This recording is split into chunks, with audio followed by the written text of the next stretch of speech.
here we are and the system is broke. American dream has gone up in smoke. So stop sitting there all broken hearted. Let's get this motherfucking party started. Lady Liberty is ringing a bell, and we're driving us straight into hell. But don't worry, we got what you need. Crank up the volume till your eardrums bleed. Gonna make America again.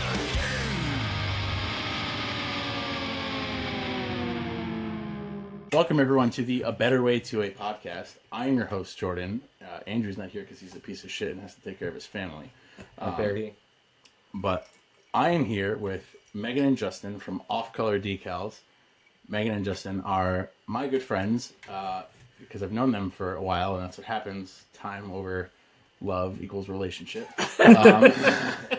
And they also happen to make all of the stickers for A Better Way to A and a whole bunch of other companies that we can talk about later. But they also have their own website that offers a whole bunch of really cool stuff. Stickers, patches, some stuff, patches. lighters, laser engraved lighters. But more importantly, they are one of the few businesses that I know that have morals that don't really suck.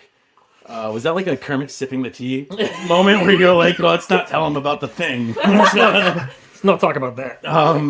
For those listening, they just both sip their drink at the same time as if to not speak.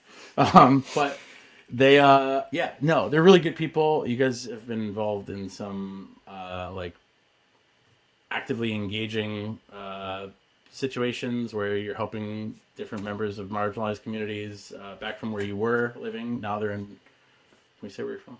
Where you're living? Yeah. The state. Yes. Vermont. Yeah, we can talk about I it. wanted to know. I guess return address. I is in appreciate Vermont, it. Yeah. Technically not, but but I met them when they were living down in Tennessee, and they were doing a whole bunch of cool stuff, and just overall some people that I really like and thought that our listeners would get a kick out of listening to. We could talk about business stuff. We could talk about direct action, mutual aid stuff, and I think it's going to be a good time. So thanks for letting me come up to your house and finally have this kind of conversation. This is the first time we've also ever been like in a round table type situation right now. We're all in the same room for those listening at home or in your car or in the shower or in the bathroom, spanking it. Which, I mean, no judgments if you are, but it's not my cup of tea. This podcast particularly. Anyway. I don't kink shame. I'm kink disappointed.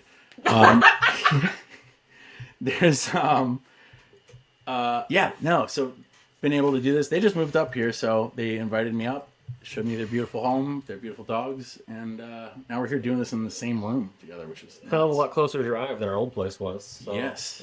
Yeah, absolutely. I feel like I should put my drink here because the mic is going to pick up all of my ice rattling around with that whiskey in there. That's a nice glass. This glass, actually, not to get too tangential already, but was stolen from a bar. And I have a rule where if I pay more than $15 for a cocktail, I take the glass home. So, if you go out to a real yuppie place in Nashville or something like that, $17 for, one ice cube and some whiskey. That's the glass fair. just goes right in the pocket. I mean, I've got some cool glasses that way. They break more glasses. Yeah. Then people steal. Half the time he asks me to show him my purse. Yeah. So. Do you think maybe the drinks cost a lot because people keep stealing their glasses? Maybe it's an Ouroboros. We're not going to talk about that. That's no. But anyway, that's where that glass came from. That's nice. awesome. Nice little memories. Hobnob. Hot nail. Thank you. Sick. I want to know how you guys got started doing this, because I know it's funny because I know you got started doing this. This is for the listeners at home. But actually, I don't know how you got started, so that'll be news to me too. But you guys operate a very left of center, outwardly left of center business, and as I've learned, that is not always conducive to making money. It is. Especially in like the gun space. Yeah. If you want to talk about niche markets, Yes. The gay gun target audience that is both us and our customers. Very, very, very small. Yeah. Group there. No, so long time ago, different life it seems. I worked at a sticker business that did fire safety decals. So like stupid shit for firefighters' helmets, the little tetrahedrons, and vehicle graphics for ambulances and cop cars and that kind of thing. Rather embarrassed to admit, but we did a lot of thin blue line stuff back then. Oh man. Before it like really became like a pretty hardcore Back when it was symbol. niche. Back when it was cops and their families. It was like like where it originated. Yeah, like my wife has this on her car because I'm a cop or whatever, kind of thing. It was definitely not what it is today. But in any case, that's how I learned the operation side of sticker printing. And that was, I don't know, more than 15 years ago at this point. But when we started dating, she's obviously an incredibly talented graphic artist. She's done all of our design work. And I had this kind of sticker business idea. And I was like, what if we bought a sticker printer and you design some stickers and we sold them on Etsy? And if we could make $500 a month, we can take like one really nice vacation every year. It could be like our beer money slush fund. Sick. And so without having a single design or a business plan, we yeeted $7,000 on a credit card to buy a used printer that immediately broke and then required a $3,000 repair. And we didn't have anything designed. We started making Generic like camping and hiking and outdoorsy kind of stickers because that's where what we were brought from. us together, and Yep. that's But as anybody can look at Etsy right now, that's just a completely oversaturated market. Like breaking into that now is nearly impossible. But we were always left of center. We were shit libs. Yeah, absolute big Bernie energy. bros, big Yeah, Bernie yeah. energy. And I had the big flaming Bernie sticker on the back of my car. Feel the burn, all that. But yeah, in any case, we, I don't know, one night we decided, what if we put AR on a gay pride flag with Defend Equality down below it? Like, nobody had thought of this before. It seemed really interesting because we were both, again, progressive shitlibs from Portland and like guns. And like, if you're From from... super edgy guys. Yeah. And it took off. Yeah. And it overlapped with, the start of the pandemic, the BLM movement, like all this other stuff started kind of coalescing. And there suddenly became like this really big impetus for like a armed leftist sort of, culture. And I just think that there was a market that wasn't tapped. There was just a whole audience of people who didn't resonate with the toxicity of right-wing gun culture, but felt that air quotes leftist, and by that I mean like, center-left Democrat spaces in the U.S., they didn't feel welcome with their pro-gun beliefs. And, no shortage of gay stuff, no shortage of gun stuff, but gay gun stuff didn't really exist. In 2017, it didn't. It didn't exist. That was so. We released the Defend Equality in 2017. Wow. God, has it been that long? Yeah, it's 7 years now. That's nuts. Yeah. And I remember when we had a bunch of people hitting us up asking if we would ever do a tactical patch with that design. And we're like, man, that's a lot of money to fund an initial patch run to order 100. We're never going to sell 100 of these things. And now we have 35 patch designs, something like that. So, do you know how many of that original design you've sold? Thousands. Yeah, I've seen it all over the place. Thousands. And we've had groups buy them in bulk. We've had some consignment stuff that we've done. Like, it's definitely thousands. And then on top of that, we've helped a lot of other groups get their own patches made. Yeah. We've tried to facilitate that. But yeah, if you include between the patches and all of our Defend Equality stickers, it's in the tens of thousands. Wow. Of that design we've sold. Yeah, that's awesome. Yeah, because I remember seeing a bunch of like the SRA patches. You designed a lot of those, right? Or did All you? A lot of the chapter ones, we've done a lot of design work We've for. done a lot of design work for chapters. Some of them have come to us that we've had to like translate it for. Different chapters. Yeah. A lot of designs don't scale well to PVC patching. Yeah. People want to put gradients or have things that are really photorealistic, and that just doesn't. You need really clean, bold lines, which is true for embroidery too. But with PVC, it definitely matters to have those like solid blocks of color. And so people come to you with a design that needs to be heavily reworked in order to fit. So we've done, I don't know, a dozen SRA chapter patches probably. Yeah, my cool. favorite's Tennessee, of course. Yeah. The Tennessee SRA patch goes pretty hard. Which one was that? That is got Millie the Raccoon on it. Oh yes. No. I do remember that one. I just got irrationally excited for it. Well, not irrationally excited for a raccoon. Everyone.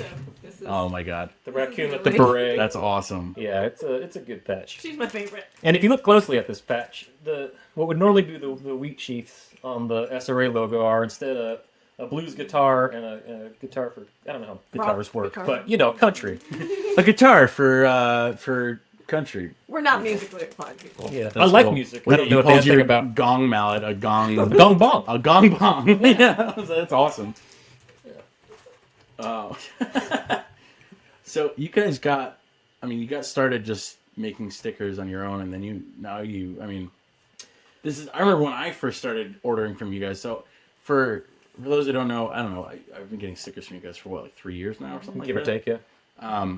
I started doing this in my apartment, doing orders on my floor, spreading all my stickers out like in a flip book, and it was gross. I had to apologize constantly for dog hair getting sent to orders and whatnot. But they actually gave me my first idea for how to organize my stickers in a way that was actually conducive to doing orders, using door-hung like shoe organizers, and that's still how I organize them to this day. Now, obviously, you guys are significantly like way more set up, and you can't see right now, but there's printing machines and laminating machines behind the camera. Clearly, you guys have something worked. So I think early on, one of the first things we got involved with was the Socialist Rifle Association, the SRA, as members, and they were at the time, they were small, like 1,000 people, maybe less than that, and they had some merchandising that they were doing, and then kind of overnight, that org blew up to be like 10,000 people. Yeah. And they were not well suited to that level of growth, like organizationally. And so their little merch store, like they couldn't handle shipping and fulfillment of that kind of stuff. Mm-hmm. And so they reached out to us. They were like, hey, would you guys be interested in taking over production of our patches and stickers and things like that? And that was kind of our first foray into doing the wholesale side of things. And then it kind of seemed to make sense from there to reach out to other shops that did kind of similarly, politically aligned stuff to see if we could help with them on the wholesale front, because a lot of people don't have the equipment, right? Yeah. So they're taking their designs and they're either drop shipping them or they're having them made in bulk by an online sticker shop. And, we have the equipment, the same stuff that those big online shops do. So why not see if they'd be willing to work with us? Yeah. And, now we're kind of keeping it in the community. Yeah. Well, that's huge. That's before I started using you guys, I was using Sticker Mule, which I think it was a very short period of time, like months, if that, where I was using them, and I didn't dislike anything about them. But when I found you guys and knew you guys were like a mom and pop shop, in air quotes, because you guys weren't even married back then, but like a small business, I was like, oh, obviously I'm going to support this small business. And then I found out that I actually liked you guys, which made it even better. But that's awesome. I think that having our roots in selling on Etsy, small orders, like we get what it's like to be a small business, to be someone who's a designer starting out, being like, hey, I want to sell this cool design, and I don't know how I'm going to afford to have 100 or 500 of these made. Yeah. And so if we can help out and do you a short run of 25 to get you in the door kind of thing, like a lot of shops won't take orders that small, but I'll print you 10 stickers if you want. Yeah. Not 5. Yeah, please don't ask for. You should see 25 how designs. big the machine is right now. Unless there are 5 designs that are like 2 feet long by 2 feet long, maybe. Yeah, But our current printer, is 10 feet long, give or take. She's a beast. So, yeah. Yeah, because of everything that happened in 2020, we were very fortunate to do really well, because I think the designs that we were creating were really resonating with people. Yeah. So again, we were very fortunate. We did very well. We were able to sell that original printer and upgrade to a bigger, better printer that's making an even better product than we were when we first started. Yeah. And that's one thing, and I'm gonna toot your horn for a second. Well, not in that way, but like I didn't like the fact that I made eye contact with both of you as I said that, as if to insinuate. But that's one thing that I noticed immediately at the time was like the quality of the sticker was. I have my dad's voice in my head when he was a jeweler, so everything is like by weight to him. If something weighs is heavy, he's like, it's got good weight to it, and it's immediately like akin to like this heavy is good. And I remember feeling the first. It wasn't Sticker Mule that I used. I forget who it was, but I remember going to your sticker and immediately thinking it's got good weight to it. Immediately thinking like, oh, this is a good quality sticker. I'm going to stick with these people. Well, and I think for us it was, Now it's even better, and now you can do holographic stuff. I remember when that was hard to do. Oh, well, there was a serious shortage of like that. holographic material during like the height of the pandemic. You Yeah. couldn't get it, and we had people, hey, can you do holo? And it's like, dude, my get supplier it. can't get it. Yeah. But yeah, I mean, there's obviously shops that can do tremendous volume. People that are ordering 5,000, 10,000 of something, like we're just not set up for that. Yeah. And so if you need 250, 500, 1,000, that smaller quantity, we can't compete on price, but we can on that quality. Yeah. And that's where we try to set ourselves apart. It's multifaceted. One part of it is, wanting our supply chain to be as ethical as possible in what is essentially a commodity goods industry, right? Yeah. We make stickers. We're not making things that are made to last forever. But how do I ethically square that with how do I build something that's going to last? And so one way we do that is with using really good materials. Yeah. And then the printer itself, for your listeners who are like tangentially familiar with printing, like CMYK is the common ink format, right? Cyan, magenta, yellow, and black, which is K or key. Everything is printed in CMYK, and there's a color gamut, an array of colors you can print with that combination of ink. And our printer, on top of that, has orange and green and gray ink, which gives us a much wider color gamut. And since so much of what we do is like pride-oriented stuff, being able to accurately reproduce orange and Spectrums, green, yeah. it's like, oh shit, we can make a rainbow that really punches rather than really muted colors. Yeah. And so when we were speccing out that printer for purchase, we really wanted to have those extra inks. So we could set it up differently so it could print faster by running dual CMYK. Yeah. But having the extra channels for those colors, we print slower, but we print better.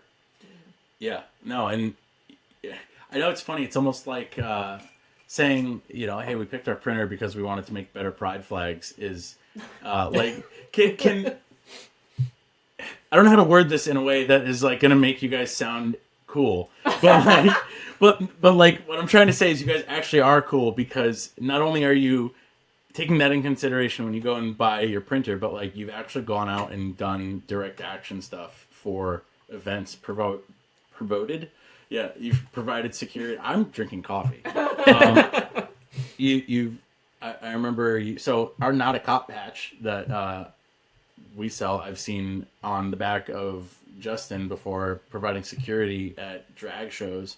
You even ended up in some like cringe right-wing tubers YouTube like shock reel, which wasn't a shock reel, like wasn't an ownage footage at all. You tried to make it one, and I think you handled yourself very well. And his comments said as much. Oh, really? Yeah. The comments on that video are pretty funny. They were all like, but you threatened him first. Yeah, this guy was like trying to say that by Justin standing there with a gun that he was being threatening and all this. It was a while ago. I don't remember exactly, but what I'm saying is you put your money where your mouth is. You're not just like, hey, let's sell more to the gays and like rainbow capitalism kind of thing. Like you're actually putting yourself out there, and both of you probably. I mean, but like that's one of the reasons why I love supporting you guys. It's easy for everyone to be performative. Like we change our logo to pride colors every June, and we get made fun of all the year every year because it's like, oh, like that's how much they're helping. And I know we do more than that, but like you guys are actually out there doing stuff, and I think that means a lot to some people. I think we, obviously very clearly present as like a cishet couple. Yeah, and that's It's not. not. But under this skin suit, Yeah, that's not actually It's not accurate. particularly accurate You know. description. Without getting too deep into the it's weeds. fine. Yeah. Neither of us are straight. Neither of us are straight. Yeah. I'm 95%. I saw the cis. size 13 heels in the closet. Okay, Oh, so you yeah, saw those. definitely not Those are definitely not. You know, like I said, I'm 95% cis, but that 5% sneaks up on you. It really does. And It's called a spectrum for a reason. it is. It is. And so, but we are uniquely situated, you know, especially me with like the way I present.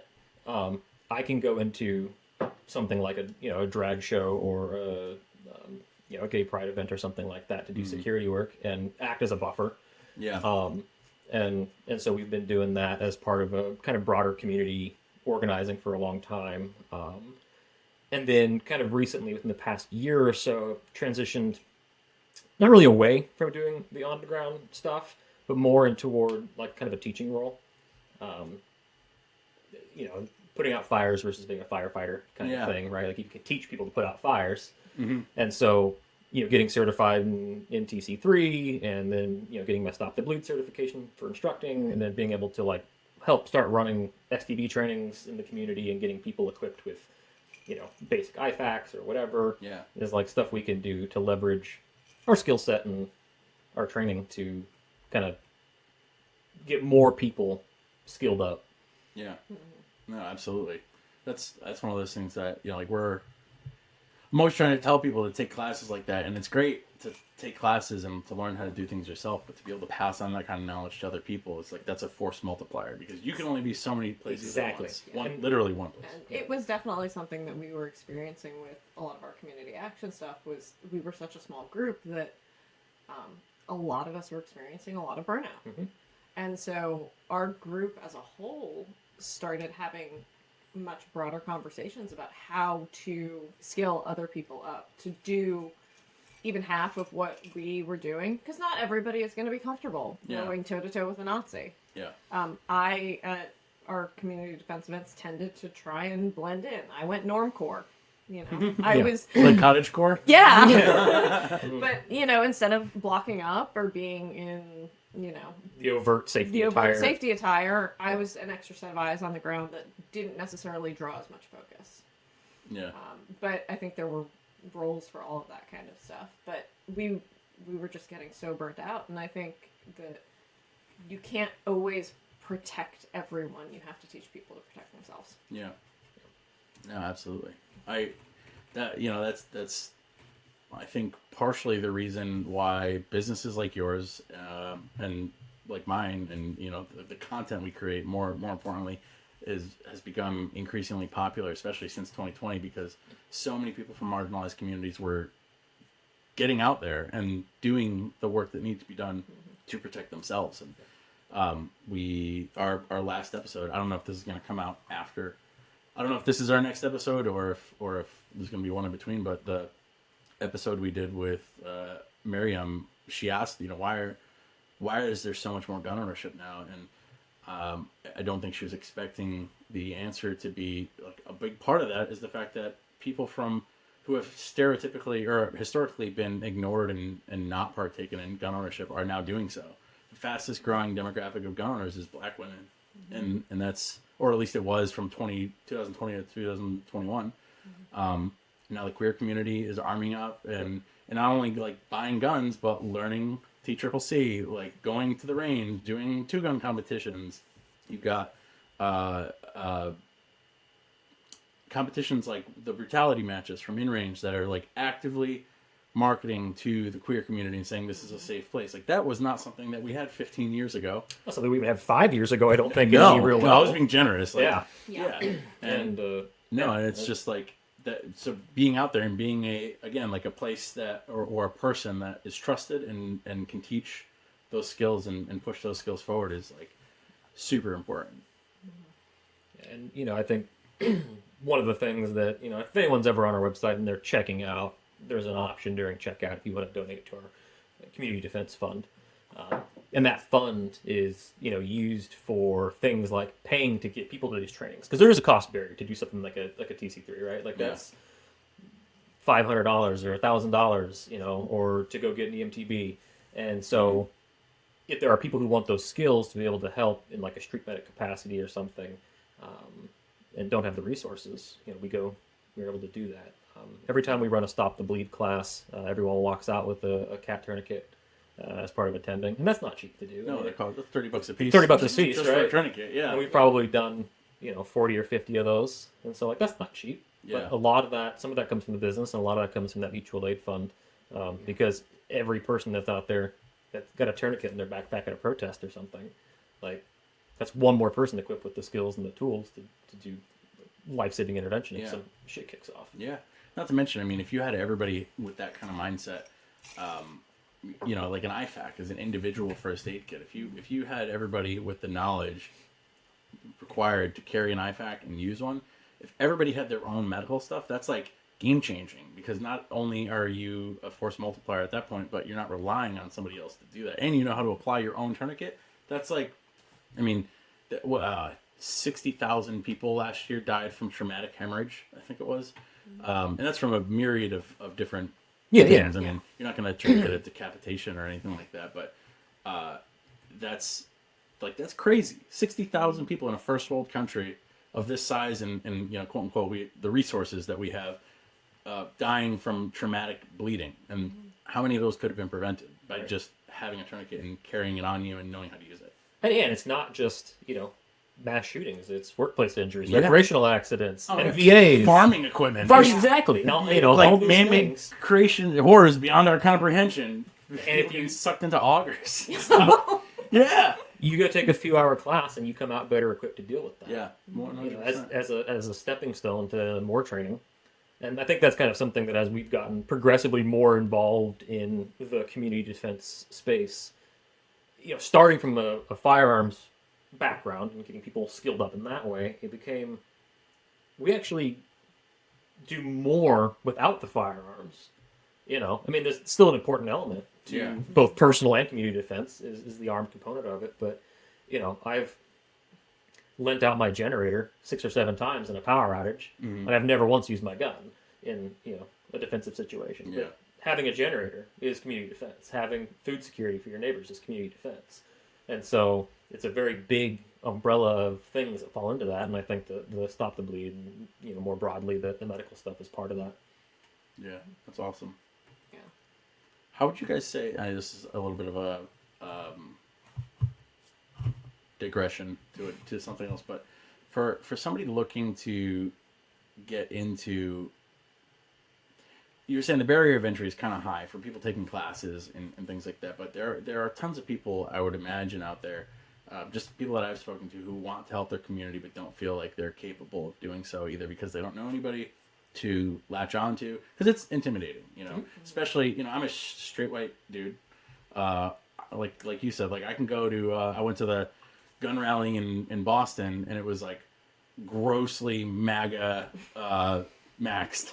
Yeah, you throw on a camo ball cap and you slip right in, right? Like no one knows you're actually, there, right? but on the contrary, I was able to take off my regular gun shirt and put on my pride shirt, Oh, and not sure. feel like targeted because I wasn't already targeted because of the way I looked or presented, Right. But yes, I could throw on a camo shirt. Nobody would ever bat an eye. I could have a Jews for Trump shirt on or something like that. I don't know. They definitely make that, I'm sure. Yeah, 100% they make that. But so zoned out there for a second. It's weird seeing myself on the screen over there and with a slight lag. I'm intentionally not looking that way because it'll throw me off. Yeah. Barriers I'm just to gonna entry. grill the camera from now There on. you go. Yeah, so that's a question that I get all the time is, where do I find people with my belief set, and how do I get involved with that? Because it's hard being an island. Do you have any recommendations for finding like-minded individuals other than just, I usually say go on Instagram, go to our comments section, and see where people are from. We list resources on our website, but how have you guys personally been able to find people like you? This won't be universal because it's such a fragmented system of chapters, but the SRA is really good, not necessarily because of the work they do directly. They do some good stuff depending on the chapter, but more because it tends to be a low barrier to entry for people who have an interest in, community defense and also, maybe come from a marginalized background. The SRA is a very welcoming space for that. and then suddenly you get plugged into this group of folks who are webbed into the local community in maybe other areas. And so, I speak about the Tennessee SRA, which we're both members of. There's maybe 100 people in that chapter, but if you were to start pulling on the tentacles of the people that do work in that chapter, you can get connected to all kinds of organizations. Yeah. There's so many other threads that, and it's not universal. Some people just want to go and shoot guns and have a good time, but there are a lot of people I think that you can get connected to through something like the SRA that are already involved in other organizations. Yeah. Most of our community defense group are SRA members. That's how we met most of them. And our community defense work is completely unrelated to that, but we wouldn't have met these people if not for already being involved in that space. That makes sense. And it is really hard because it is so location by location. Like, some chapters are absolutely phenomenal. I love everyone in the Tennessee SRA. But I know a lot of people have complaints that their chapters aren't active or don't exist or that kind of stuff. Yeah. Like, there's no chapter up here in Vermont. Sounds Surprise, like surprise. some homework. Oh, no, this is just a satellite, satellite chapter of the Tennessee. Tennessee SRA. Oh, okay. Yeah. Fair, There's fair. no Vermont chapter. There's this Tennessee Northeast. Yeah. Gotcha. But stuff like that, I mean, I feel like a lot of social media is really good for that. I actually found an activist group here in Vermont just by putting in random combinations into Instagram. Oh, wow. Looking for, like, Vermont anti-fascists and seeing what popped up. Yeah.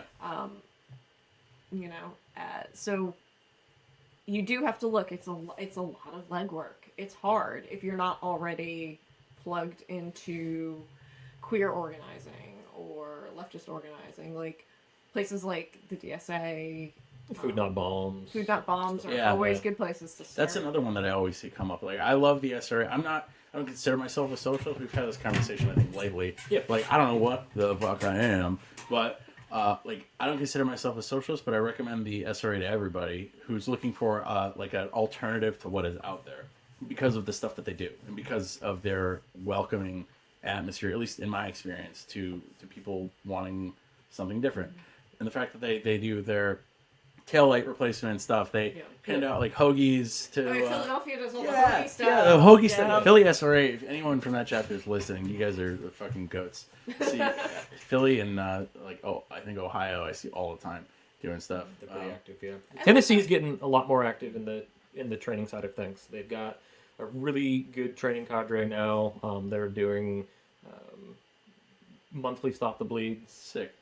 They've actually, But that's what I mean. Like, that's the kind of stuff that I wish I could plug my fingers into like a gun bro like guy's head who's like, the socialists aren't coming, but like he's actually talking about Democrats. Yeah. He's just everyone's socialist, there's left of conservative. I wish I could just plug in and be like, they're doing good shit. Really? What are you doing? Those terrifying Antifas What are you doing? are Like, it's, teaching people how to stop the bleed and but like that's basic handgun safety. Yeah, that's the stuff that blows my mind. Is like, you've got people who are legitimately doing good for their, like, objectively doing good for their community. Getting rid of the taillight thing, I think, is like super smart. Like that's like one of those things that I would never think about. And it's, again, like talking about privilege. Like as a white dude and as a guy in like a, I would say like middle income area that I live, I don't have to worry about being over policed and police looking for an excuse to pull me over. So like things like taillights, like I got pulled over because I didn't have a license plate on the front of my car. I had no idea that was a thing. And he told me put a license plate on. It's been 8 months. I still don't have a front license plate, but like that, It wasn't used as probable cause to now toss your car on the side of the road. Right? Exactly. But for some people who, can't afford to go get a taillight or like don't have the time to get one because they work 3 jobs and have kids and stuff like that, which is a real thing. Yep. That's something as simple as replacing somebody's taillight to lessen the chances of them interacting negatively with the cops is like mind blown. And then obviously handing out food is super. It all falls under the same umbrella of community defense. Yeah. Like, it's, again, we're very pro 2A people, Well, we're pro-gun. We're We'll talk about that. Yeah. We can talk about that. It's a conversation we have come up You're all the not time. wrong. It's hard to change the language. Yes. Yeah. As your feelings about it evolve. But community defense, firearms are just a tool in the toolbox. And I think that's something that we've really evolved on. That initially it was, especially being in Tennessee, where there is so much conflict between actual out-and-out Nazis and queer folks, that I think we saw the firearm as like the most important aspect of community defense. And through the pandemic and through just interacting with broader coalitions of queer people, people on the left, people of color, that's not the most important part. And I think that's probably the differentiator between all of the conversations going on in right-wing gun circles about personal protection and family protection, where it all centers around this firearm, and it all centers around you being able to protect your family through responsive violence, let's say. That I think it ties also into a lot of like conversations around gun violence. Like community defense is making sure that people aren't hungry and aren't over-policed and all of these other things that will eventually lead to decreases in gun violence because people aren't in desperate positions. Root cause mitigation. That one! The more you know. Yeah, no, absolutely. And that's like one of those things that, you know, we talk about, like responsible gun ownership. You know what else should be talked about when we talk about responsible gun ownership? Mental health. That's like one of those things, like go to fucking therapy if you own a gun. If you can't afford therapy because therapy is expensive and if you don't have insurance, have some time to yourself, because like that's one of those things. Just buy pepper spray. Maybe don't buy the gun. Yes. If I was you're like, men- how's if that you're gonna help your mental health, Meghan? I'm so fucking angry. Now I'm angry and in pain. It's like a new generation of Kyle's punching holes through walls and just spraying themselves. Spraying. in the face. Mostly spray in the face. Yeah. What's like that Glock on the airbag idea that we're not going to talk about that. That's Patreon only content. Hey folks, you know what blows? Buying stuff for your gun or your gear on the internet only to get it home and realize it sucks. Wouldn't it be great to take the guesswork out of buying stuff like that so you knew what you were getting was quality stuff? I'm so glad you asked, because that brings us to one of our sponsors, Panther City Tactical. Panther City Tactical carries AR parts and tactical gear, and only their favorite stuff that they personally use and love. Think brands like Bravo Company, Emissary Development, B5 Systems, S-Tac pouches, and more. I actually got the weapon light for my pistol from them, and it shipped super quick, and because it was over $129, I got free shipping. They also throw in candy and stickers with every order, and being a slut for stickers myself, I thought that was pretty cool. On top of that, Zach the owner is a great dude with great values, and we wouldn't advertise anybody on the show that we wouldn't vouch for ourselves. So check out Panther City Tactical and use code ABETTERWAY, all one word, for 10% off your first order. Once again, that is code ABETTERWAY, all one word, for 10% off your first order. Check them out. But yeah, no, you're absolutely right. That's, you know, I think Andrew and I have joked about this a lot, about the motto that I would say, like, I'm gonna say the phrase, and you're gonna think of a specific type of person. Hard times breed strong men make easy times make weak men make hard times. Yes. Like, there's a specific type of person who says that, and I wouldn't know what to call them, but I have them in my head. You have that image. We're at that point now where I would say, like, it is easier. We're in the easier times for somebody from a marginalized community to get access to the training they need to be safe, to protect themselves, either whether that means to get a gun, to get Narcan training, first aid training. And now we're at the point where, well, specifically firearms, I'll stay with that. It's still not easy for everybody, obviously, but it's an idea that is no longer completely out of the question like it was 5-10 years ago. And there are now, you know, with the advent of things like in range and with the SRA and so forth, there's content and spaces for people who are not what you would call like a traditional gun owner to go and learn these things in a place that they feel safe. Yeah, absolutely. You know, but like the mental health component of that, one thing that I think is I've done a lot of traditional firearms training in those settings, gun ranges and so forth. And like one of the things that I find is traditionally overlooked is the idea of, if the person most likely to hurt someone with a gun is yourself, maybe now isn't the time for you to have a gun. Yeah. And then what does that look like? How do we build, as part of that community defense conversation, safe storage with, comrades that you can trust? Destigmatizing it, too. Destigmatizing the idea that, like, hey, man, I'm going through some shit. Can you hang on to my rifles for a little bit? Or my bolt carrier or whatever, right? And so, we have, like, a Handguns 101 class that we teach, and, like, the first 10, 15 minutes of that presentation are all devoted to this concept of destigmatizing what that means to, rely on others as part of, safe and healthy gun culture to keep one another, in check. Yeah.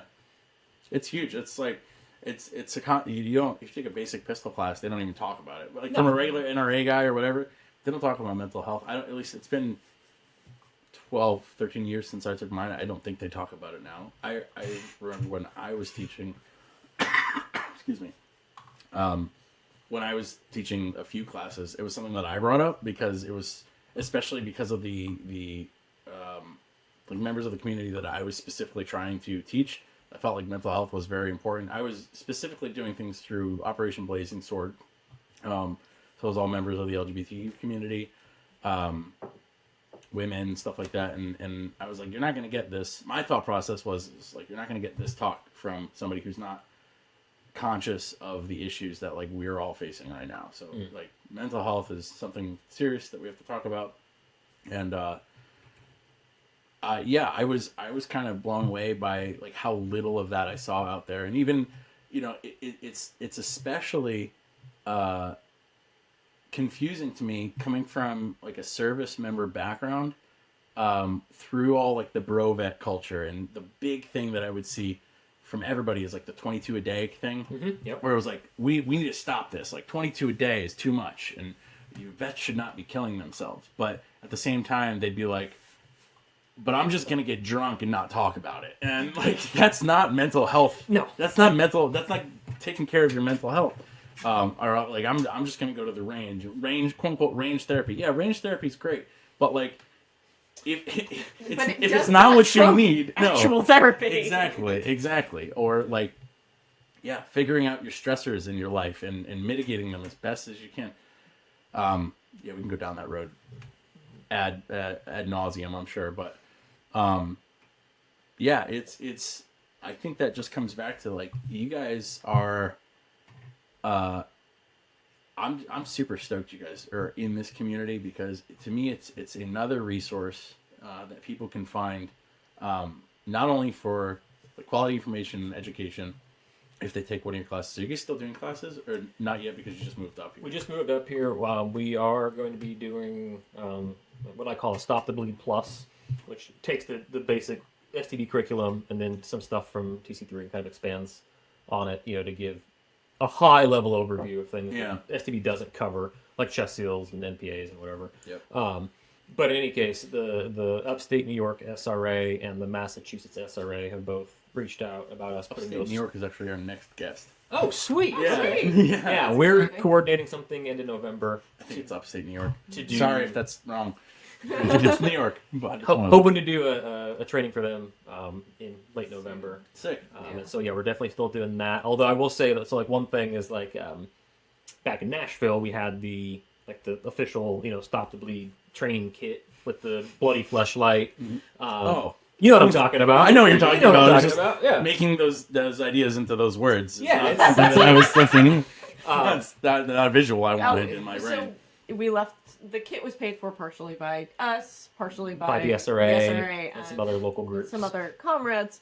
So we're putting together a new kit, and it's even more terrifying than the bloody fleshlight was. Was this so? Like, you're talking about like the leg that you have to stuff, right? Okay, yeah. I'm assuming it wasn't an actual bloody fleshlight. No, but I mean, honestly, like if you were on a discount kit, I'm not gonna say like if I was on an island, I wouldn't fuck it. I was going more for if you had $50 instead of $500 for the big dumb fake leg, you could buy a fleshlight and wound packets. Fair. I was like, where are you getting $500 flashlights, dude? No, those training aids are insanely expensive. Yes, I know. They're crazy You know. because they're all proprietary. Yep. And they're marketed to agencies, not individuals. Exactly. So here I am last night spending $526 on some silicone that I can stuff. Yeah. Giggity.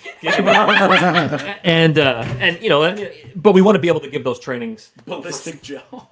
Yeah. Seriously, but I feel like ballistic gel doesn't have the Well, I was strength. Yeah, I wouldn't even only flesh that half out jokingly with ballistic gel. being like, you know, I had an NPA dummy back in Nashville, and I was like, dude, can we go get like a Nixon mask from the Halloween store, and just, you know, with some like foam, we could figure out how to make this mask into an NPA dummy for cheap. But honestly, the training aids are you know, well, again, a lot of times helped out from that community defense fund, Yeah. but we had to rebuild the kit before we could start teaching up here. That makes sense. And so that's what we're working on right now, and you know, making sure that we have all the appropriate tools to Yeah. get people skilled up. Yeah, for sure. And then as far as firearms instruction, nothing on the radar. We just gotten certified as Tennessee State firearms instructors. And then you left. And we left. to be able to teach their enhanced permit down there. Yeah. And then literally 3 weeks after we got that certification, we moved to Vermont. And so we haven't, you know, Vermont's a constitutional carry state. And so there's, it just being the population density that it is, you know, we just haven't had a way to plug in yet to that. Yeah. So I hear to be ya. continued. Yeah, and I think for myself in particular, I don't know if this is true for you. I really like teaching classes to gun curious people. Like, I want people's first experience with firearms to be in a space where they feel comfortable and feel safe. And even if they decide that guns aren't for them, like, I think that is a perfectly acceptable response. Yeah. I'm not going to be this kind of person that says, oh my god, you must have a gun no matter what. It is the only way to protect yourself. There was an incident where we lived back in Tennessee where some dude just left his handgun in the library bathroom. Oh. So my pet project, and something that's super, super important to me, is every adult should know how to make a firearm safe. Every single adult. I Yeah. don't care how much you hate firearms. You should know how to make one safe. Because dumbass dudes will leave their gun in the library bathroom. This is something that I know it's highly politicized, and that's a huge part of the reason why we don't have these conversations earnestly. But, you know, whenever I hear an anti-gun politician say they're for gun safety for kids, which is the new, where we were talking to Miriam about it in the last episode, it's the new common sense gun control. I actually don't hate it. No, but whenever I see this, I never see them talking about teaching about schools and teaching about guns in school. I never see like mandatory education. It's never gun safety education. It always takes the form of legislation. And I don't think you can ever legislate responsibility, which is why I think like you teach every kid to cross the street and before they cross the street to look both ways. Mm-hmm. And if you didn't, if that was a politicized issue, you'd be like, well, that's stupid because it's still dangerous regardless of whether you want to cross the street or not. You're probably going to have to do it. Mm-hmm. And especially with like, even though gun deaths are declining, it's still something that I would imagine because it terrifies people enough that they would want to be familiar with. And especially because it's a skill that atrophies over time. Gun handling is like not something that, I mean, if you've got 20 plus years doing it or 10 plus years doing it or even 5 and then you don't do it for a few years, it's fine. But if you take one class in a school on how to disassemble a Glock handgun and then 30 years later, you're probably not going to know how to do that. But I'm surprised every day that when I see these talking points, and none of them ever include actual education. Mm-hmm. You know, everybody talks about permits and stuff, but like they'll say the responsible gun owners aren't the problem. They will say that. So then why aren't we teaching non-gun owners the same education? Mm-hmm. They don't have to know how to hit a target from 50 feet away, but if they know how to tell when a gun is safe and how, like the firearm safety rules, even if you don't know how to tell if it's safe, if you know to treat every gun like it's loaded, right, that's 90% of the problem right there. Yep. If you can follow the 4 rules, nobody is going to get hurt. No, I'm not anti-gun safety for kids. I'm not like, fuck the kid. That's one of those things that like, I think it's intentionally designed to make people who are against it seem like they're not for gun safety for kids. It's the language it's very interesting because it strikes me as the same use of language using pro-life, Yes. right? Yes. Where you're making the position that would be opposed to the legislation component of it sound bad. Like, Anti-life. Who's anti-gun safety? Yeah. Well, if gun safety in your mind means legislating away my right to own an AR versus teaching kids how to have, basic handgun safety so that even if they don't know guns or don't have guns in their home and they go to their friend's house whose parents left a gun on the kitchen counter, the kids know. I've never seen one of those before except in class, and in class we talked about how to not point at each other. Yeah. Right? Because I don't know the exact statistic off the top of my head, but I know that one of the leading causes of death in children is firearms. And a non-zero number of those, a significant number of those, are negligent or accidental. Yes, 100%. And I would say negligent over accidental because one of those. There's no such thing as an accident. No, you didn't accidentally leave your gun out for your kid to find. Right. Sure, you might have forgotten about it, but that was negligence. Yeah, any sort of accidental shooting is not. It's a negligent shooting because there was something where unless it's a SIG. yeah, true. Well, that's negligence on SIG's part. But So that's you know what I just- mean? it's It all comes all negligence. back. It's all It's negligence. all negligence. Yeah. If somebody gets shot that you didn't intend to shoot, I'm looking was- forward to the comments on that. SIG owners in the comments. There's I've seen a surprising amount of positive bandwagon. Well, it's tough to when SIG makes a defective product, they make a defective product, and I know people who was at the 360. That wasn't the 365, right? That was the 320. 320. Yeah. I know people who own the 320, and they're like, yeah, it fucking sucks. But I know people I know Andrew has a 365, and he loves it. Yeah. But that's not the one that goes That's not off the when one you that goes drop off it. when- yeah. And that's a problem. So I haven't seen anybody defending in the same way that people will shoot a Taurus and say well, my Taurus is 1,000 rounds to it. It's totally fine. I've never had a problem with it because we get that all the time. I'm not knocking your gun, yucking your yum if that's what you like and that's what you could afford. But objectively speaking, their quality control is not as good as something that is a Glock or a Smith & Wesson or something like that. Also, 1,000 rounds is 2 range days. I know, So, but for most people, for most range gun owners, we're not normal. We're not. I'm normal. definitely not normal. I know that. Yeah. Yeah, that's the understatement of the century. But was it the 13-inch heels in my closet that gave it away? yes. Well, no, actually, I was just thinking these are my people. I feel comfortable here. My wife doesn't listen to the podcast, so that's okay. I don't wear her heels; they're too small. Yeah, But, he couldn't wear mine. I'm a size 9. Yeah. Got my own, dude. Hell yeah. I mean, he's actually done community defense work. I think I remember you telling me that. It was the night before Tennessee was putting their drag ban in place, which got a federal judge at the 11th hour, quite literally, issued a stay on it. But basically, there was a rally in Knoxville, and it was going to be. The queer community was out in force to go out there and show up and turn out, and that was back when a lot of the Tennessee, white nationalist types were really active in the anti-queer space. Yeah. Coming at people at Literal rallies. Nazis. Literal Nazis, Literal yeah. Nazis. I mean, Tennessee Active Club, you had the White Lives Matter folks. I mean, just Proud Boys. Proud Boys, Proud Boys all of were, them. I think, our biggest one at that Biggest point. antagonists at that point. But in any case, there was this event, and they needed community asked for some comm def, and so we turned up, and I agonized over finding the right pair of shoes so I could wear a dress, but have my shoes be hot but still functional. If I needed to if I actually needed to do some shit, I couldn't be in stilettos. So what you settle on? There's these they're kind of gothy, They're tall goth black boots. boots, But and they have a platform. they have now? a Oh. 6-inch heel, but it's a chunky platform, and so there's only a 3-inch rise in them. They're really not bad. Still tread? Is there? Oh yeah. Oh, okay, that's Epic good. tread. So anyway, that was a fun Yeah, night. you can't have. Especially 'cause I trouble had shoes my- for Dom stuff. I had my MSA Swordens on with my cat ears on top. Sick. And I cannot tell you how much that pisses off the right. I fucking love it. I love it. That was the whole reason that we started carrying the cat ears was because it upset boring people. It was just. They cannot fathom why. Why would you do that? Why would you do That's then the people they will see the comments that I'll see online on forums that not ever on our pictures or anything like that, Some every now and then, but you have to follow us to comment, and that honestly got rid of a lot of the stuff. We still get people who follow us, and will occasionally say goofy stuff. FDE Winter, I'm talking about you. You don't listen to the podcast because if you did, you wouldn't say such stupid shit on the Instagram.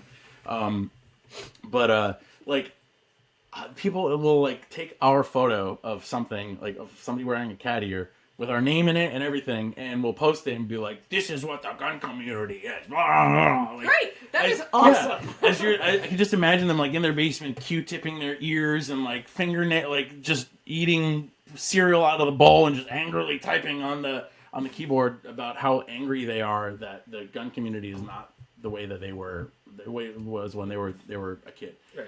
And When it excluded everybody they don't like. yeah, it's just goofy. Like I see somebody. I thought of it because I was like, if cat ears are fucking cool, and I saw them on, I forget what website it was, but I was like, oh, it's kind of cool, and then I realized the people that I had talking to me at the range when I would go and you know, like a public outdoor range, were all people that I would probably have approached in public, like if we had something in common or we would talk about something in common. And I realized that it's like a way to disarm yourself to people who are curious or who like want to talk to you. It's just one of those things like, yeah, nobody goes to the range like with the intention of talking to other people unless you're like, you see someone that has like a cool gun and they offer to let you shoot it. It's a very like personal solo type thing unless you're there with friends. But having something like that is like it's a conversation. Come say something to me, like be funny, be fun. It's funny you mentioned that because I actually have two pairs of cat ears. I have black, which go with my dress when I'm in like femme mode. Yep. And I also have a pair of just like M81 woodland cat ears, which I wear when I'm doing a lot of like overt safety work because I can be. So I have the giant not a cop, sticker or patch on the front of my plate carrier. It's a neon green plate carrier. It's not like tactical. And I still get people every fucking action coming up to me thinking I'm a cop. And I have resting cop face. You kind of do. He does. No, seriously. I have aviators that I wear a lot. I look like a fucking Fed, and so the cat ears help kind of disarm in those spaces. Yeah. To be like, okay, that dude looks kind of chuddy, but he's got cat ears on. I just want to talk to him. Yeah. So he's probably safe. He's probably safe, and that's kind of what the vibe we want to give is like, you can come approach us. We can help you with whatever you want. Yeah. And I think the most like crazy shit I ever had at an action was a guy came up to me and he said, he acknowledged that I wasn't a cop. He said, it says not a cop on the back of your jacket there. And I'm like, yeah. He's like, he was having an acute mental health crisis and he wanted to kill himself like right then. Oh fuck, you're not joking. No. We're not joking. And he's like, I really need to go to the hospital right now, but I don't want to go to the cops because they're going to arrest me. So, like, we fucking chucked this dude in the car. We took him up to Skyline and got him checked in and whatever. Wow. But, like, it was really cool that, like, because of your patch on the back of my plate carrier, this dude felt comfortable coming up to us. That's sick. And, like, it was interesting because we were here in this community defense role, and we were very much expecting, armed fascists to show up and harass people and whatever. And then here's suddenly this totally different opportunity to be of service in the community in a way that was totally unexpected. Yeah. And I mean, I think that probably more broadly ties into a lot of the other training. Like we do a lot of the, the stop the bleed oriented stuff. But like at a lot of protests, your biggest issues are going to be heat cats. They're going to be, low blood sugar, shit like that. And so having Somebody kind of a more trips and sprains an ankle. yeah, Yeah. handing out bottled water. I mean, it can be a lot of different things. Yeah. I got off on a tangent there. No, it's we live in the tangent. We constantly go off topic. Yeah, there's a lot out there that I think is the community is changing and for the better. And well, it's funny because I go back and forth occasionally where I'll think our efforts are, and I say our as like collective, people who are non-traditional gun owners. Mm-hmm. Our efforts are better spent reaching out to existing gun owners and trying to show them that not everyone who's different than them like wants to turn them into like super gay space communists. But like even the communists for the most part are chill. And then some days I have days where I'm like, fuck everyone over there. I just want a space for people that don't suck. Like subjectively speaking, people who are pro equality and inclusiveness and stuff like that. And I think like maybe we should work on making our own gun community. But I think like there's no, there's not like two NASCAR communities. There's like the NASCAR community, and I know queer people who love the shit out of NASCAR. And like there's not a culture war in NASCAR as far as I know. If there's any NASCAR fans out there, please tell me. But there is in the gun community, and I don't see a ton of organizations like companies like yours or like ours popping up really like what I thought I would with as many new gun owners from like non-traditional backgrounds as we've had. I don't see like beacons being lit like on the mountains of like Lord of the Rings, I'm thinking. And I don't know why that is. I don't know if it's because the people who are getting into it don't have the interest in getting out there and becoming a resource, or they don't have the resources to do it. But I'm surprised. Like why don't you think we see more people turning like it into a business or into a way to help other people, but not on an individual level? I'm interested to see if like we're just missing it because it's happening in their own smaller communities. Yeah. That maybe it's not like for us, for Off Color Decals, I don't think we've ever strived to be content creators on the internet. Like there's a reason we don't talk about our community defense stuff. Like part of it was not wanting to dox ourselves and not wanting to put ourselves and the people we were doing community defense in greater danger. Like we've gotten enough death threats doing this that I don't want to give anybody any more like you don't fuel. post about it on your Instagram. We don't, because it's just it puts us all in a much more dangerous position if we're more obvious about it. And so maybe what's happening is that like we're just not running in those spaces. They're happening in word of mouth circles. They're happening in signal chats. Like that's what I'm hoping. Yeah. Like that's my hope, is that we're just not seeing it because it's smaller scale organizing. It's not necessarily people. Like being a content creator is hard. I don't know how you do it. Like it's hard. I wouldn't even call myself a content creator. I'm I just got a bunch of people finally to start making content for us, which has been super interesting.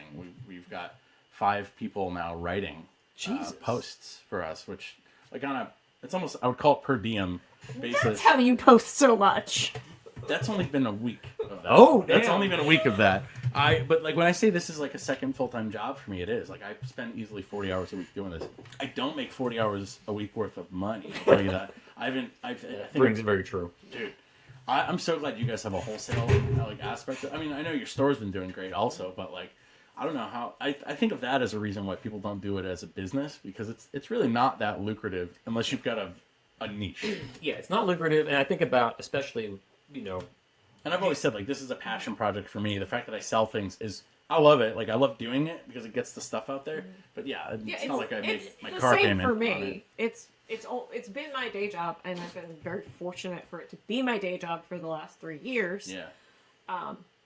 But before that, we both had 40-hour-week full-time commute to the office jobs, and we were doing this on top of that. Nights and weekends. It was. We were both working 80, 90 hours a week. And this shit literally lived in our living room. Like our half I of our remember house seeing the pictures. was like, you want a dining room table? Fuck you. Have a printer.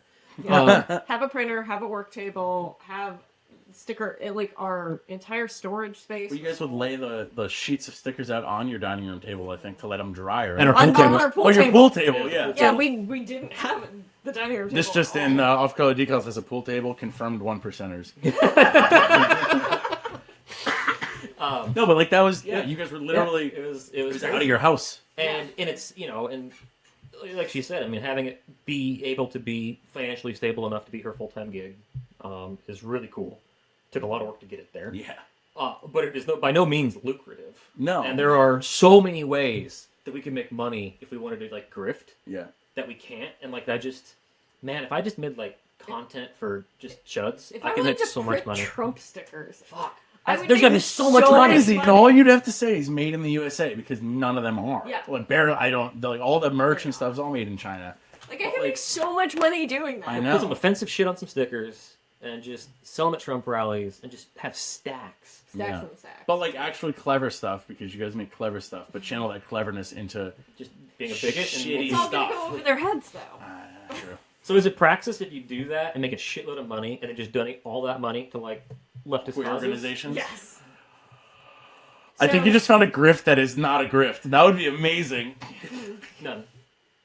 So back in No, you're good. 2017, 2018, No, it was later than that. You talking about the wildfires in Oregon? yeah. So There was like those Proud Boys that were setting up it checkpoints. wasn't Proud Boys. It was like the Bundys and their crew. Huh? Setting up armed checkpoints out in Oregon. There were some wildfires that had happened out there. Yeah. And these dudes started setting up like armed checkpoints. To, like, This wasn't the make sure... cow thing, right? This was like No, this is not the cow thing. The- No, it the wasn't grazing it, rights It thing? wasn't the Bundys taking over that reserve, but No. I think it was similar groups because they weren't Proud Boys. I don't think it was just conservatives setting up checkpoints in rural Oregon, and so for what purpose? to harass people. Oh, why didn't I hear this? I think we were still maybe living in Portland at the time. Okay. And so we had seriously considered making sticker packs of like conservative, super chuddy stickers for like marginalized people. Keep this in your glove box so that you can slap this shit on the back of your car if you're going to come up on a checkpoint Interesting. Yeah. to like blend in. Yeah. Because it was scary for a while. It was really scary. That's for a while wild. there. And what's really nuts is like I got super existential in bed last night with my wife, giggity. But that's what I call it. That's what I call it. Getting existential. We're all gonna die one day. Sorry. Put a pin in that. Yeah. Talking about how like in the next 10 to 15 years I see some serious shit going down in this country. And I don't necessarily think it's going to be like a civil war type thing, like how people think it is going to be. But I think you're going to have like scarcity of resources. I think you're going to have the less fortunate and more marginalized populations having like utilities access being intermittent. Like we're gonna have some kind of thing. The average age of an empire is 250 years. We're at that. Yep. We're knocking on we're that on door. borrowed time, especially with the way everything's going. And I don't know how to prepare for that stuff, but I definitely the thought of checkpoints run by like moral guardians Yeah. is not something that like is too far out of what we currently like. It wouldn't take too many steps to get there, which is kind of shitty. No, Unfortunately. it wouldn't at all. Yeah.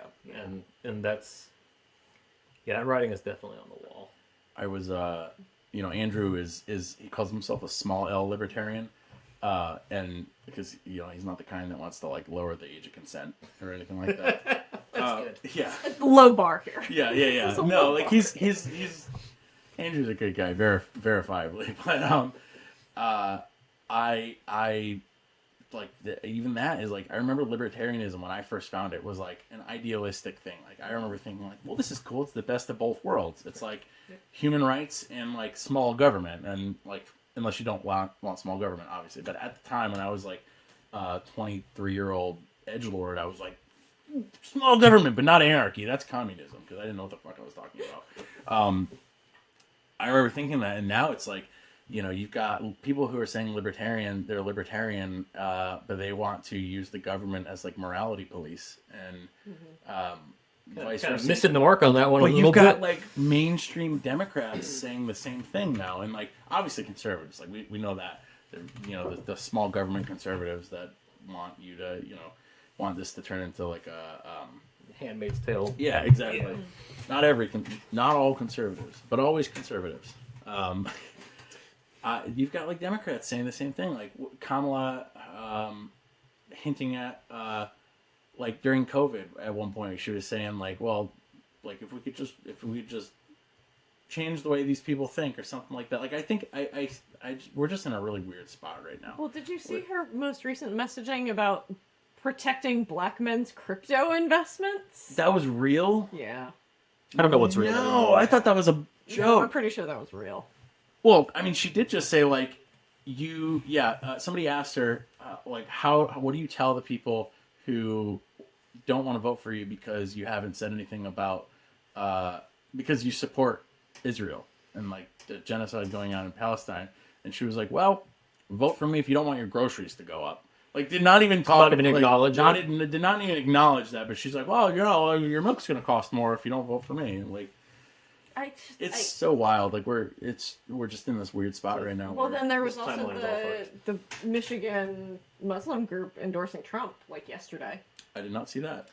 That was pretty brutal. Yeah, he was watching that in bed last night, and just What? he's just sitting there in bed with the glow of his cell phone, just shaking his Well, head. it's religion does some wild things to people. Like Andrew and I talk about this all the time about how like if he's a Christian and he's said like, you know, what was the thing he posted the other day?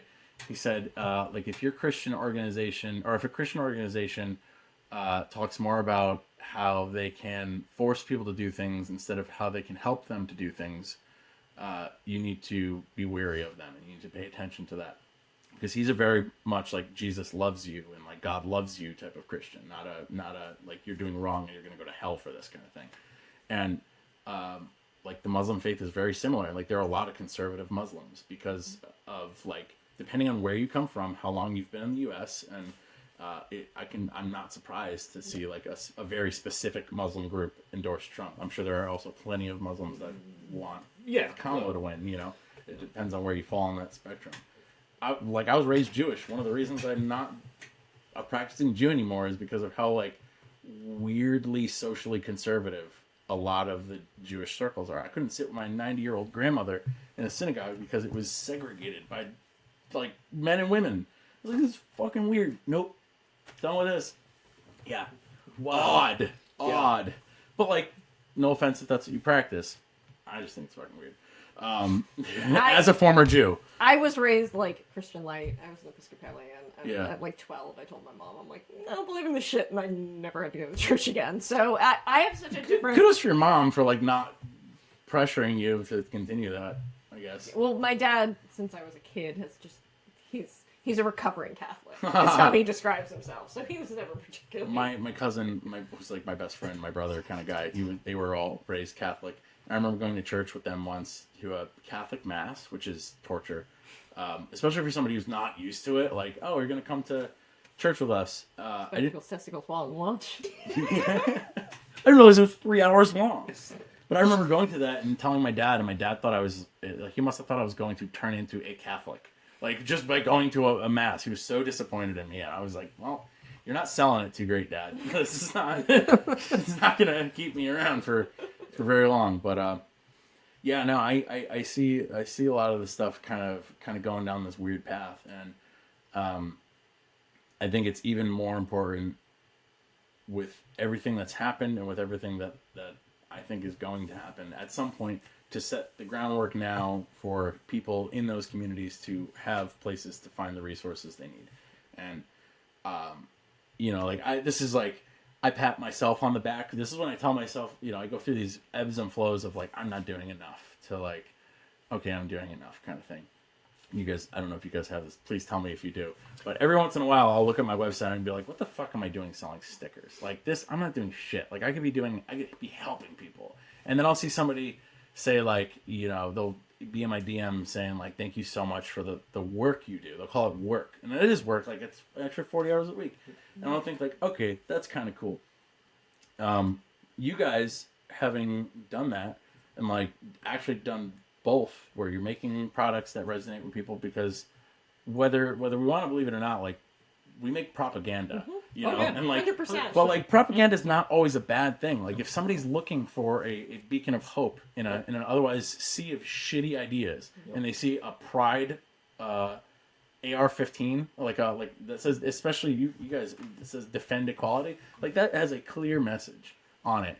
And for somebody who's looking for any bit of certainty in the gun community, because everything that they've seen so far is like so far right and so far disconnected from what they believe, that is help. Like that is a helpful thing. Hey friends, we hope you like the show. We like doing it. It gives us a sense of validation and the feeling that our lives will not be forgotten after our bones are dust and time has moved on. But anyway, if you like it, the best way that you can show that support is going on our Patreon and becoming a supporter there.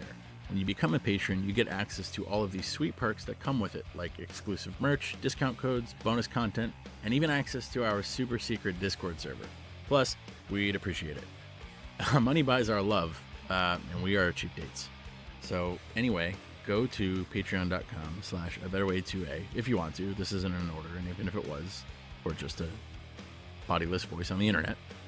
Or click the link in the show notes to check it out.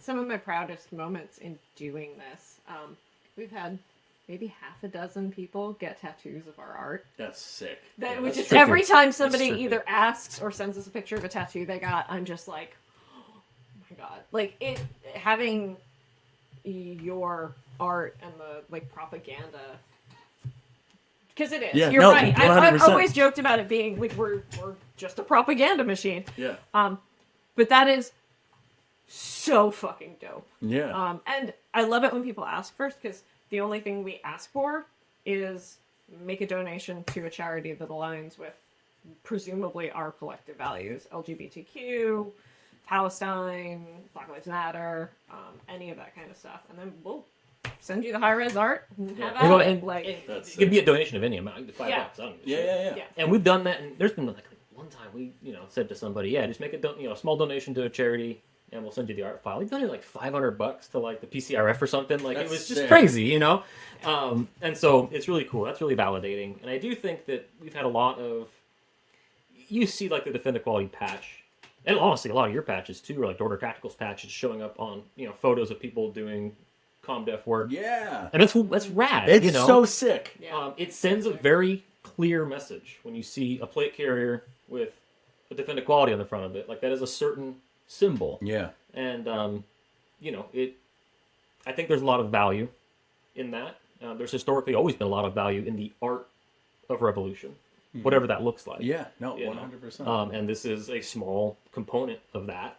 I think where we struggle as business and so forth is like when we are doing something, we don't want to seem like we're capitalizing on somebody else's suffering. Yeah. I As a straight white cis guy, I've never had that thought. No, not one time. Yeah, sell all the stickers. I You know. literally have like battle with that on a weekly basis, especially when actually. Sorry, you continue. Oh no!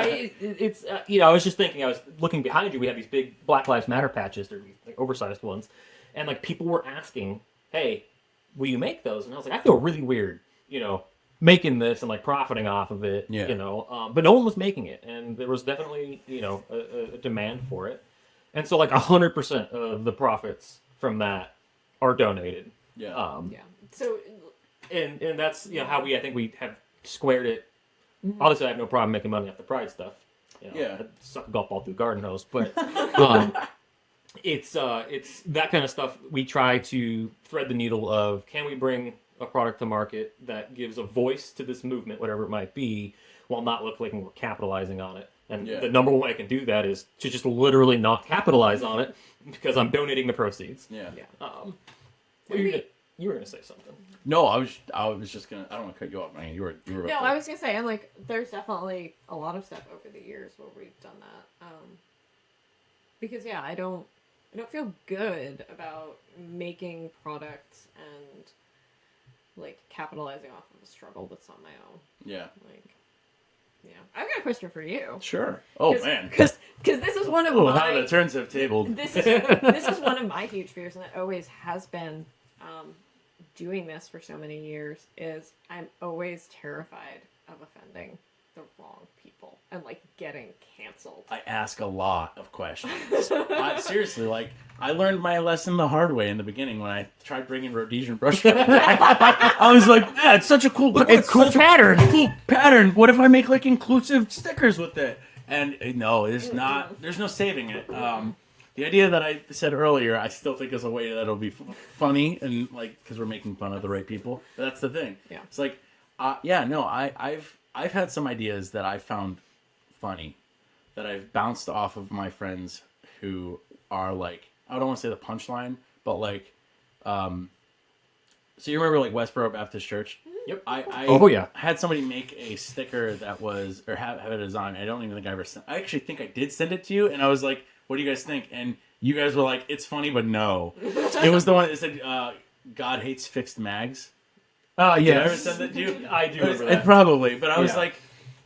like, it's funny, but it's not funny. I've asked a lot of questions. Like whenever I have a question, whenever I'm like, this might offend somebody, I ask. Like I'm so fortunate that like through doing this, I know people who I'm comfortable enough with in every demographic of person at this point to ask frank questions. Yep. And like that is something I'm so grateful for because it's not something that, you know, growing up in a suburb of Connecticut, like I really have a ton of exposure to. Like I have very few black friends that I meet with in person because I just don't know a lot of black people in person. It sucks. You live in Connecticut. It's fucking weird. We live in Vermont now. So I know, but like I think like all my black friends I work with, and like, but because I don't have any other way to like get that many people together, and that's just like. But I know people who live on like another side of Connecticut where it's like they were the minority as being a white person.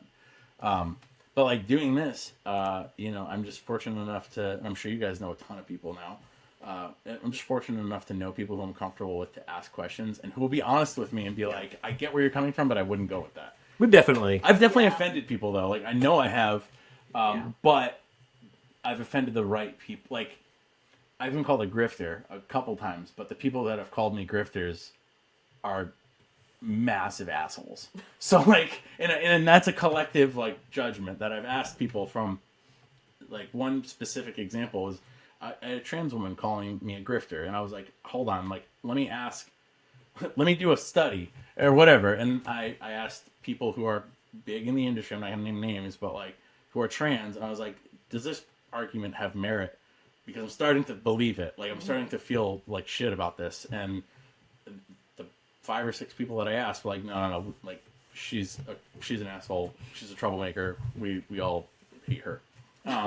Like not that she's a bad person, but she's got like she needs help and is not getting it and is taking it out on people around her, kind of thing, which sucks. But at the same time, like that's the person that's going to be Getting offended by something Yeah. calling you out for, then it's not the worst thing in the world. Yeah, and if you have a wide enough audience or wide enough reach, you're gonna get called out for stuff that is probably meritless. Yeah. You know, we and still get a lot of people offended at the.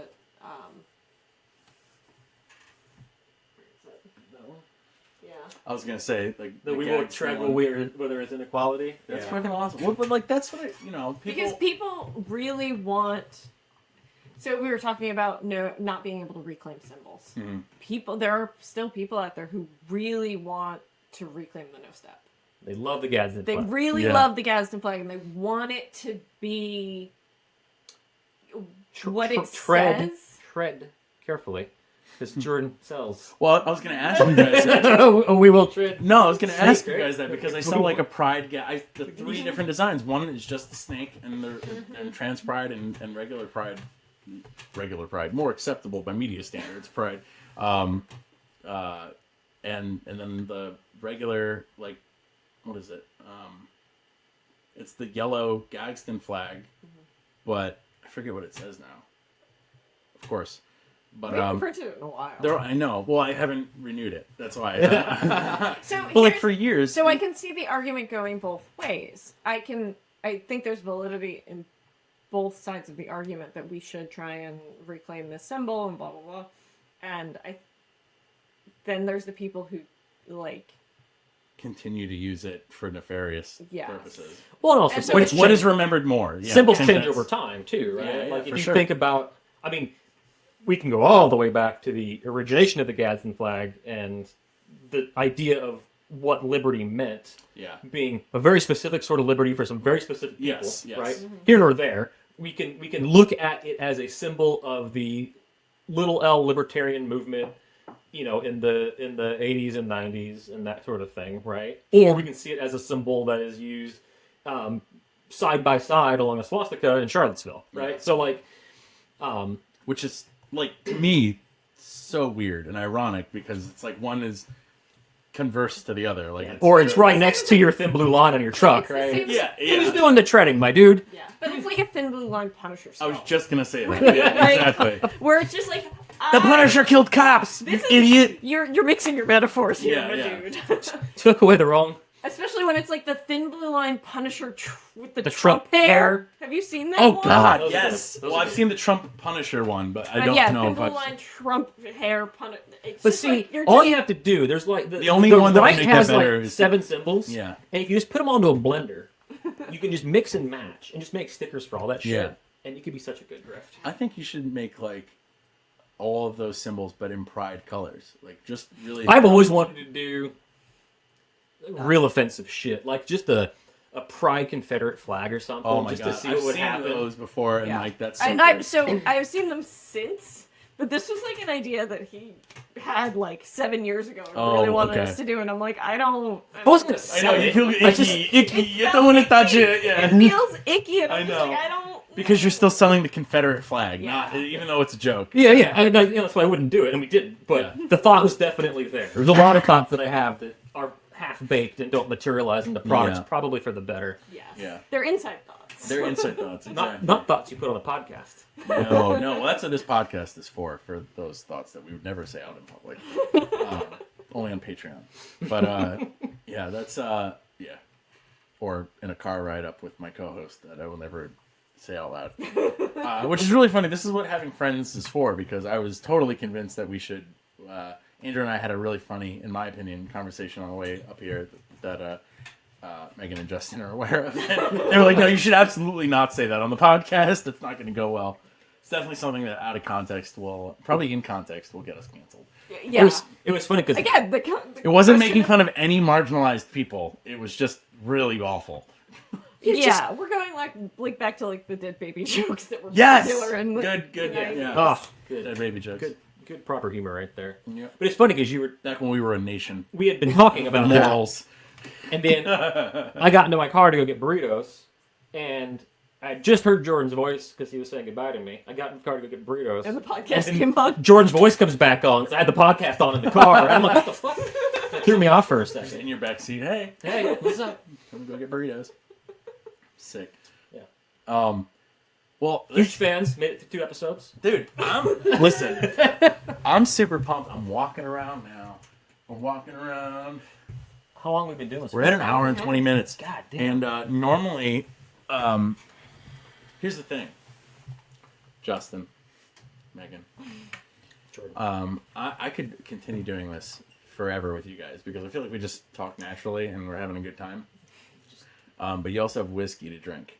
We do. Well, we have guns to shoot first. Oh fuck yes, we have guns to shoot. Guns first, Guys, then whiskey. thanks for listening. This has been the Better Way to. Oh, before we go, actually, We have questions. Um, we have audience questions. we do. I thought that was gonna make a cool noise. I'm sorry. That's okay. Disappointing. So Tim, yeah, we can pause. You gotta pee. Yeah. Okay. Tim, this is not. I'm not trying to get. We've missed this guy's questions like 3 times. We just forgot to get to them, and I feel so bad. All right, so these questions are from Tim, our patron. He wants to know if you wanted to create a sticker featuring an old grizzled Soviet Tokarev pistol having a father-son chat with a young shiny Makarov pistol about defeating fascism. Ooh, how many stickers would I at minimum need to order? That depends. Do you want us to do the art, or do you want to do the art? Because if you bring us the art, I mean, we'll do a minimum run of 10 or whatever. If you want us to do the art, that could take a couple of different formats. Are you going to be reselling them?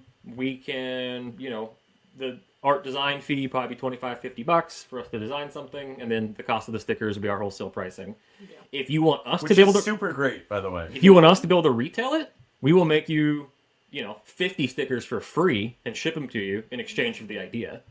We do that a lot too, Oh, that's cool. right? Like, like the thin blue line. Well, no, somebody else designed that. Yeah, but we took the design on as our own in exchange for donating Yeah, a bunch whenever- of stickers to them whenever they ask for Whenever them. they ask for stickers, we just send them to them. Oh, that's awesome. So like, hey, can we have like 500 to put around town? Yeah. And we say sure, and then in exchange we sell the art. So to answer Tim's question, it could take a variety of different formats.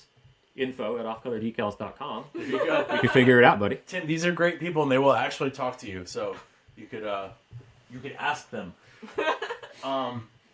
That's funny because we're actually going to do a patch at some point whenever Max gets me the artwork. My friend Max made a hot dog patch. It's just a hot dog. It's great. It's a rectangular morale patch, but it's fantastic. And he said we could sell it. And then I was like, that's fucking amazing. I just want a hot dog patch.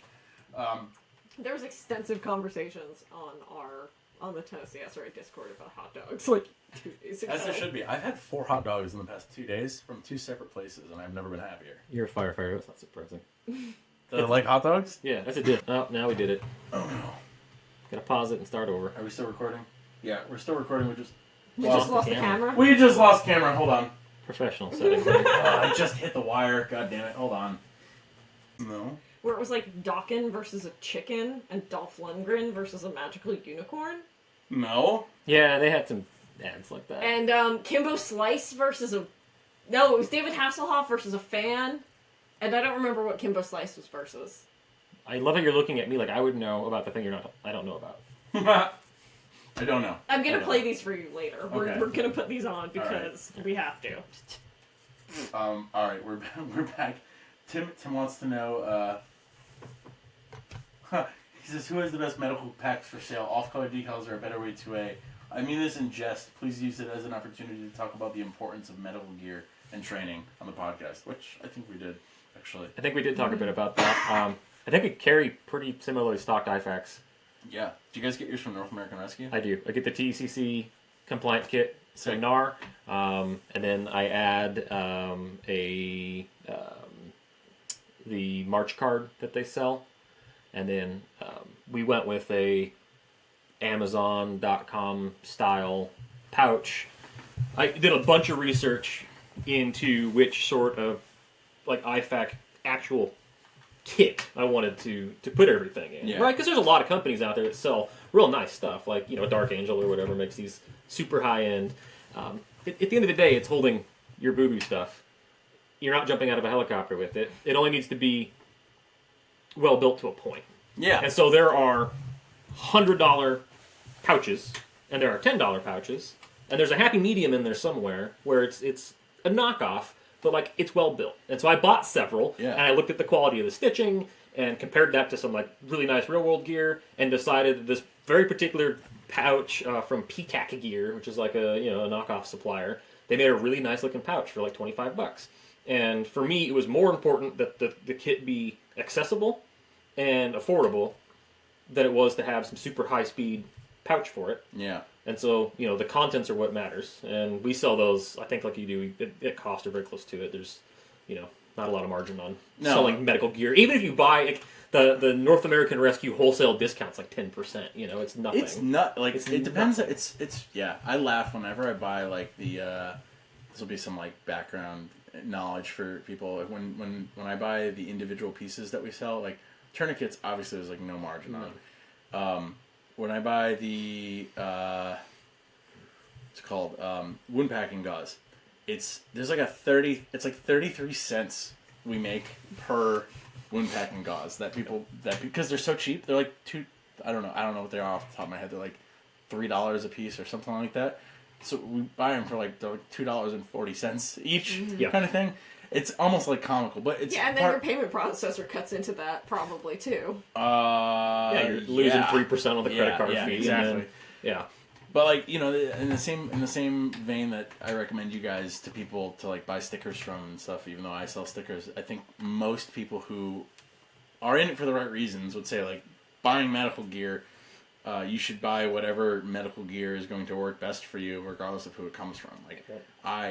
Like we said earlier, or I said to you earlier, like I've never seen us as like a competitive relationship. Like we are a like collaborative and cooperative relationship in the retail space. Like it's. And I think generally in our retail space, leftist firearms merch of whatever kind, I think all of the different businesses have always been really good about not stepping on each other's toes. Yeah. Like I'm never Intentionally. gonna deliberately design a competing sticker to somebody else. Well, when I did the IFAC thing, I had no idea you sold IFACs. I remember you saying that. I freaked out. I had ordered I like remember. $1,000 in medical gear, and then I'm messaging Jordan in the middle of the night, being like, "Dude, I'm so sorry. I did not realize you sold IFACs. I wasn't trying to like poach your IFAC business." What did I say? I was like, I remember being like, not a problem at all, dude. Yeah, like yeah. it is what it is. I also don't think we have obviously we don't have 100% overlap in like our client base. not even our client base, but like our follower circle. So like Yeah.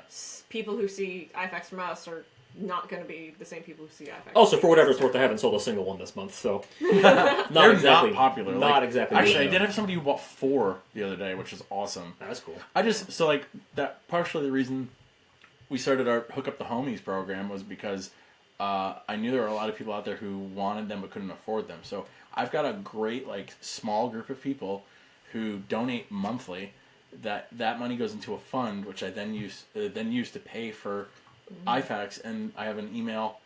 I have like 3 people I have to get back to. It's been like 3 weeks. I'm terrible at responding to emails because I know I don't have the money yet. I did this. I did this like preemptively. There was a stabbing in Nashville at Sounds on brand. at a No Cure concert. I think it was Nashville. It was at a hardcore concert. And a guy reached out to me. He said that there were like 6 venues that they wanted to put bleeding control kits at because this happens apparently, which sucks. And I was like, sure, I'll send 6 kits down, but I didn't have 6 kits worth of funds in the fund drawer, whatever you want to call it. I had like maybe 1, but I sent 6 down, and then I immediately have to replenish those 6 kits. So I'm in like the process of recouping funds now, so I pay bills and stuff like that. That sounds similar to the mutual aid fund. Is that he'll There's a lot of times where I overcommit to things 100%. because I want it to be there, and it's like sometimes like you want to be bigger than you are. Yeah. But Hey, can we get this for this thing? And I'm like, yeah, no worries. I got 20 tourniquets on the way down. Yeah. And then I just dropped $600 on to NAR, resupply, resupply, and I was exactly. like, oh shit, there was only $200 in the mutual aid fund. Hey, honey. Oops. Oops. But like that's that was one of the reasons that we started it, and like I've got people that donate monthly now. Some people give $5. A couple people give like $10 a month, and like anything's a huge help, and that allows me to be able to sell kits to people. It's fucking great. And we do, so all of our Stop the Bleeds that we do are all free to the Yes. community, but we do them on a donation basis. So we just say, hey, Go to Off Color Decals right now and buy something from them and donate to their mutual aid fund. They're not sponsoring this podcast. just the previous ones. Yeah, just the previous ones, which unfortunately didn't turn out very well for you guys. Did you guys get any? We didn't get a single one. Oh god! It's all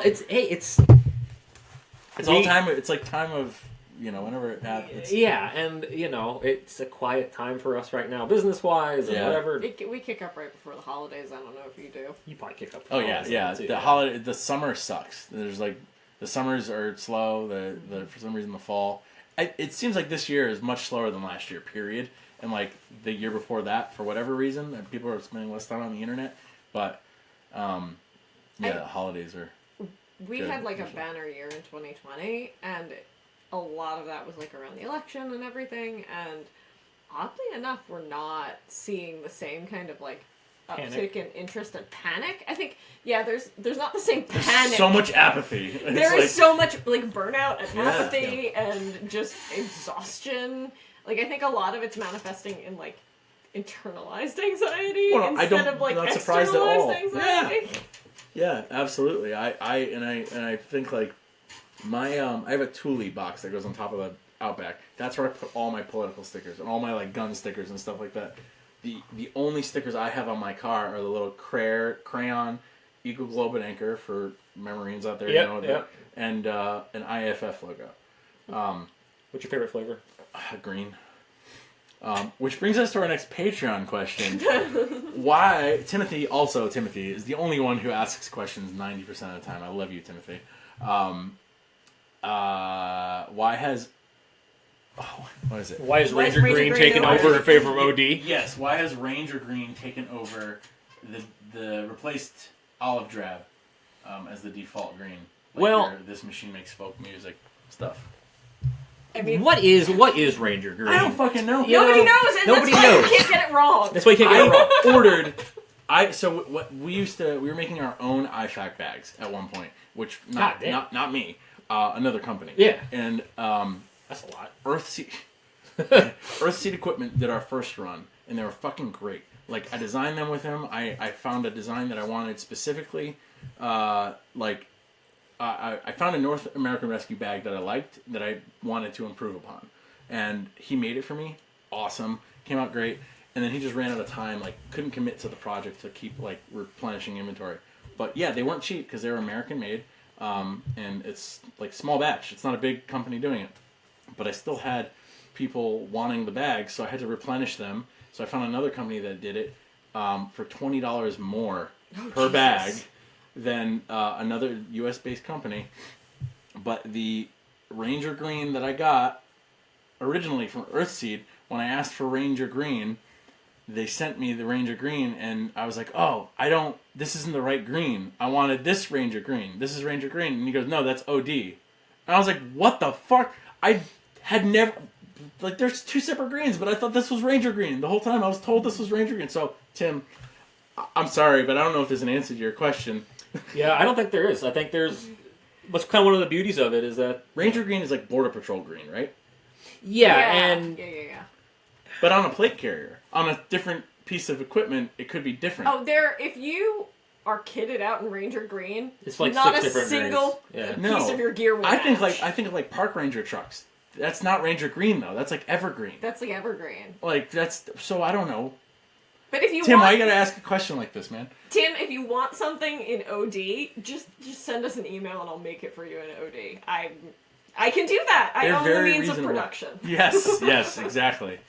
I don't know, man. I'm a slut for FDE, so I don't have a horse in the race when it comes to The Ranger least Green. effective camo for where you live, Hey, man, but it looks good. looks cool. I look hot getting shot. So. I shouldn't say that at all. I bought a black plate carrier. I switched over to a black plate She's carrier. she's rocking black multicam. I like black multicam. Oh man, you know it's a vibe though, rocking like the Black Hawk Down era type stuff, like wearing the tan but with like black plate carrier, black BMX bump helmet. That's a look. Or rolling like I think FDE gear on top of like M81 is a cool look. Yeah. You know. Yep. So I've always thought black was too coppish. It is.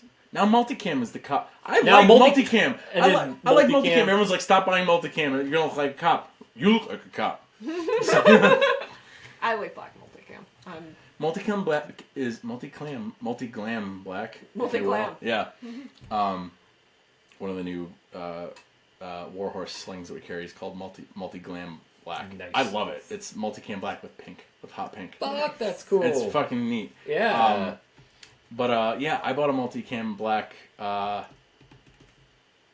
something. Can't remember what. Oh, all of my pouches were multicam black on my black plate carrier. And then I immediately spray painted it all green because I was like, well, I'm too poor to buy another one, and multicam black is out, and now it looks even worse. Oh, I don't care that it's out. I've never been cool. I've never been fashionable. I've never been cool, but I've always tried to be cool. So that's where I'm at. Yeah. FDE hasn't been high speed since like 2012, so It's cool though. they'll come back around. FTE's good. Everything does. Yeah. Mom jeans are back. Yeah, I was waiting for bootcut jeans to come back in, and I'll be good to go. Bootcut jeans are out. For dudes. Shit. I don't know. I've been wearing bootcut jeans for 20 years.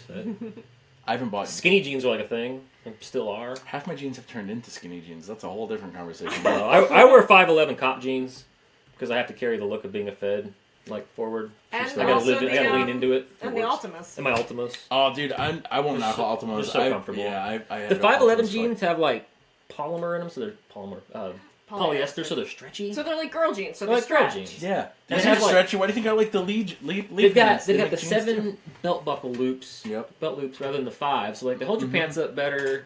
They got the tactical extra PMAG pocket for when I gotta carry a PMAG around, which is That's a lot. You know, yeah. you got to All the EDC a time. PMAG, Absolutely. right?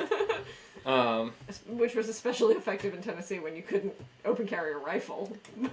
Yeah. But it, I do enjoy the comments that the jeans and the Ultimas get, because the only people who know what these are either people who served or like airsofters. high speed wannabe. Yes, Or yes. airsofters, and so I'm an airsofter. I get them right? because of the times that I have to go from the rib boat to the beach, and they Exactly. drain Right. very nice. Well, they drain nice. They fit right into your swim flipper for doing, maritime I activities. heard the same thing, and I've never seen an instance of that. But that's how it got me too. I was like, I'm gonna be like the high speed guy. They're super comfortable shoes because I like the look of high tops, like Chucks. Yeah, But Chucks suck. Chucks suck. These yeah, have like a for little me. bit. These have a little bit of support. They're Yes. tactical cons. The That's little, all they the little are. bendy bit that always fails on a con is perfect. They hold up way better, and also Converse are like $50 now. Yeah. They got super expensive. Ultimas are $80. And so anyway, I wear these around a lot. It's a better and people shoe, though. will Yeah. come up and they'll be like, "Oh, what branch are you in? What's your MOS?" And I was like, Airsoft. That's a weird thing to base that question off of, though. I would never ask somebody. I've been asked that Multiple multiple He's been asked times. that multiple Like times. just grocery store, at a concert, whatever. What was That, camping? honestly, that's just a lonely dude looking for like friend. A friend, to be honest. Guys don't know how to make friends, unfortunately, anymore. Nice like, shoes. Nice shoes, man. What service branch were you in? Yeah, no, I feel that to a degree. Whenever I find my thing is nice mustache. That's how I make friends. I see a dude with a mustache, it's a nice mustache. That is always appreciated. I've never met somebody who said, mind your fucking business. And I always like, thanks, man, you too. And that guy I know is patting it. It's like, man, that was a nice interaction I had with another man there, because that's exactly how I feel. Do you have more questions, or do you want to go shoot guns? Let's go shoot. One more question for you guys. If you had one piece of advice to give people, it doesn't have to be related to anything we've talked about, what would it be?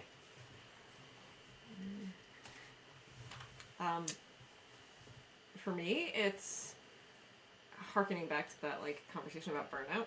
Of you can't pour from an empty cup, so you have to take care of your own needs first. And I think a lot of people, especially running in leftist circles, tend to feel a lot of guilt when they need to rest.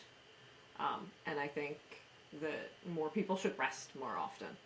When you're tired, when you're burnt out, when you're overwhelmed, like, there's no shame in that. And I think that also ties into the mental health conversation, too. That, like, the more you care for yourself, however that may be, however works most effectively for you, even if it's doom scrolling for a bit, I think fill your cup first, because otherwise you won't be able to fill other people's. It's a good one. You are way more likely to need to plug holes than make holes. So having the training and equipment to deal with that as part of your... If you're going to carry a gun, you should carry a tourniquet. For sure. You can also carry a tourniquet into a rock concert.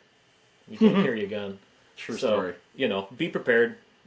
Training is much more important than gear. The traditional gun culture tends to really fetishize the consumption and overconsumption of gear and guns. And there's a whole component of training that a lot of people overlook. Much better to have one gun and 10 range time than 10 gun and 1 range time. So, get out there and train. Heck yeah. Well, thank you guys for... Thank you for That's having it. Thanks us for on. coming on the show. I came to your house. Well, I'm in your space. well, now we can go shoot guns. Yes. And then drink whiskey. No, in and that then order. get pizza, then drink whiskey. Okay. Oh, so pumped. Yes, ma'am. That's the plan. All right. Thanks, guys. Have a great day. That's a wrap. That's a wrap.